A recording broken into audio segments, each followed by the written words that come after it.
एक जगह इस बात पे करता हूँ। सबसे पहले तो चीफ जस्टिस साहब से मैं दरखास्त करूंगा कि जो कॉन्ट्रैक्ट मुशर्रफ गवर्नमेंट के साथ जब ये इसको हम सिविलाइज कर रहे थे, ठीक है ना, केसी को निष्कार कर रहे थे, जब इसको हम दे रहे थे तो उस वक्त जो कॉन्ट्रैक्ट उस कंपनी के दरमियान हुआ था हमारी गवर्नमेंट के साथ,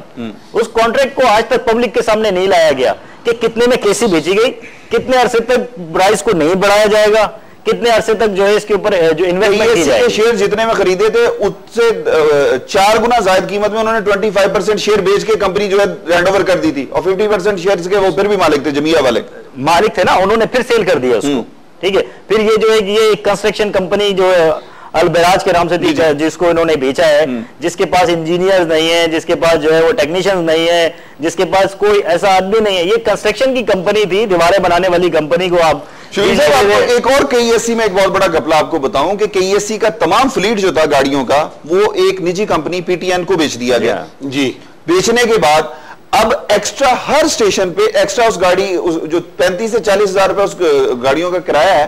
एक्स्ट्रा गाड़ियां हर स्टेशन पे दी जा रही हैं ताकि वो उनका पैसा भी आ रहा है और उनका वो जा रहा है। अब केईएससी को पैसे तबाह किया जा रहा है। अब मुझे सिर्फ मैं जो है प्रोग्राम क्लोजिंग की तरफ जा रहा है, मैं सिर्फ ये पूछना चाह रहा हूं कि आप किस तरह मुमकिन है कि हम अपने इदारों को बचा सकें? नहीं, मुमकिन सिर्फ यही है जी, मुमकिन हर चीज है जी, उसके अंदर अब इरादे की जरूरत है कि भाई हम इरादा कर लें। और ये जब तक अवाम सड़कों पे नहीं आएंगे, हुक्मरानों को चेंज नहीं करेंगे या उनको मजबूर नहीं करेंगे कि अपनी पॉलिसियां दुरुस्त करें, जो लोग आज 4.5 साल के बाद भी अपनी कुर्सी को ही मजबूत करने के लिए सुबह शाम उस कोशिशों में लगे हुए हैं, अवामी मसाइल से उनका कोई ताल्लुक नहीं है, ठीक है, अवामी मसाइल की तरफ वो नहीं देख रहे हैं। जो बुनियादी मसाइल हैं जब तक वो पूरे नहीं करेंगे आगे बढ़ने वाली बात तो मैं आपकी तरफ आता हूं। मुझे ज्वाइन कर लिया इस वक्त नाज़रीन, ताजा तरीन सूरत हाल जो ज़िमनी इलेक्शन मुल्तान NA 151 की है उसके बारे में जरा पता करते हैं कि क्या सूरत हाल है। मजहर जावेद सियाल साहब सीनियर सहाफी हैं, हमारे साथ मौजूद है इस वक्त लाइन पर। जी मजहर, अस्सलाम वालेकुम। वालेकुम सलाम जनाब। मजहर साहब ये बताइए क्या सूरत हाल है इस वक्त शौकत बोसन और अब्दुल कादिर गिलानी के दरमियान जो मुकाबला है, क्या पोजीशन है और इस वक्त सारे दिन की जो सूरत हाल थी उसके बारे में जरा बताइएगा। जो NA 151 का हल्का है ये बड़ा तवज्जो का मरकज था, पूरे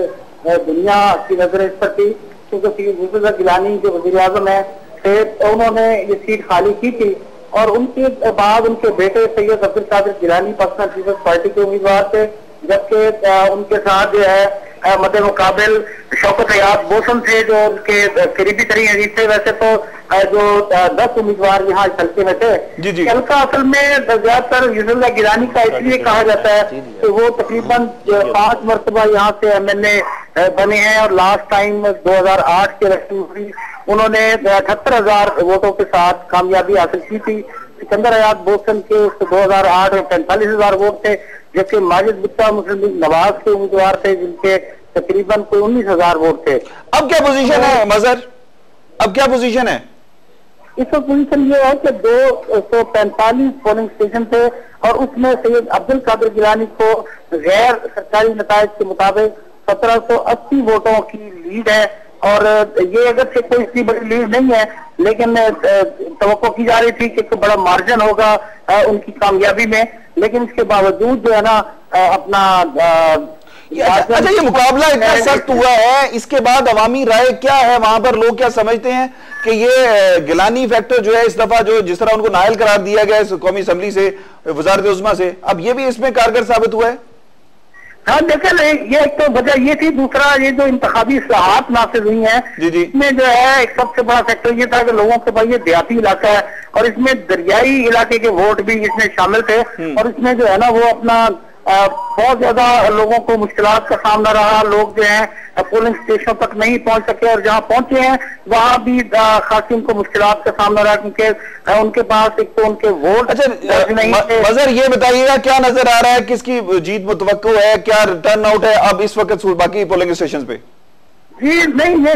रिजल्ट तकरीबन मुकम्मल हो चुका है और यहाँ मैं इस वक्त गिलानी हाउस में मौजूद हूँ। यहाँ बिल्कुल जश्न का समा है और यूसुफ गिलानी जो साबिक वज़ीर आज़म है वो अभी 1 मिनट पहले यहाँ पिंडाल में दाखिल हो रहे हैं। एक बड़ा पिंडाल यहाँ सजा हुआ है और हजारों की तादाद में लोग जो है यहाँ जमा है और वो अभी चंद लोगों बाद शायद पिंडाल से लोगों से खिताब भी करें, लेकिन जो गैर सरकारी नताइज अब तक हमें मिले हैं हमारे अपने जराये से उसमें 245 पोलिंग स्टेशन थे इस पूरे हल्के में, और उसमें जो फिगर्स अभी नहीं पता चले, लेकिन जो लीड है वो 1780 वोटों की लीड कही जा रही है। थोड़ी देर बाद जो है ये रिजल्ट मुकम्मल हो जाएंगे तो इसमें फिगर्स भी हम अपने सुनने देखने वालों को बता सकेंगे कि इसमें क्या रिजल्ट निकले। बहुत शुक्रिया मदद जावेद, आपने हमें ज्वाइन किया। नाज़रीन, ये सूरत हाल है कि अब्दुल कादिर गिलानी जो है 1780 वोटों के साथ की लीड ले रहे हैं और 245 पोलिंग स्टेशनों में से तमाम का तकरीबन रिजल्ट आ चुका है और गैर सरकारी नताइज के मुताबिक अभी तक तो उनको लीड हासिल है। और ये मुमकिन है कि चूंकि मुकाबला बड़ा सख्त हुआ है, तवक्को यही थी कि गिलानी साहब के साहबजादे शायद बहुत ज्यादा वोटों से जीत जाएंगे, लेकिन जिस तरह ये मुकाबला देखने में आया उससे लगता यह था कि ये मुकाबला जो है वो उनको जो है इतनी बड़ी लीड नहीं मिली। मेरे साथ स्टूडियो में मौजूद थे शमीम फिरपो साहब और फहीम नूरी साहब। मैं इनका बड़ा मशकूर हूं जिन्होंने कराची के ताजरों के मिसाल के हवाले से, कराची में टारगेट किलिंग और ताजरों से भत्ताखोरी के हवाले से हमारे नाज़रीन के लिए बड़ी मुफीद बातें बताई। और मैं डॉक्टर अब्दुल कदीर खान साहब का भी बड़ा मशकूर हूं जिन्होंने वक्त निकाला और हमें ज्वाइन किया कि तहरीक तहफ़्फ़ुज़ पाकिस्तान बनाने का मकसद उनका क्या था। चूंकि पाकिस्तान इस वक्त एक बहुत बड़े बहरानों का शिकार है। पाकिस्तान की कौम जो है, हमारे हुक्मरान जो हैं माजी में भी और अब भी जो हुक्मरान है, वो इस मुल्क को तरक्की की बजाय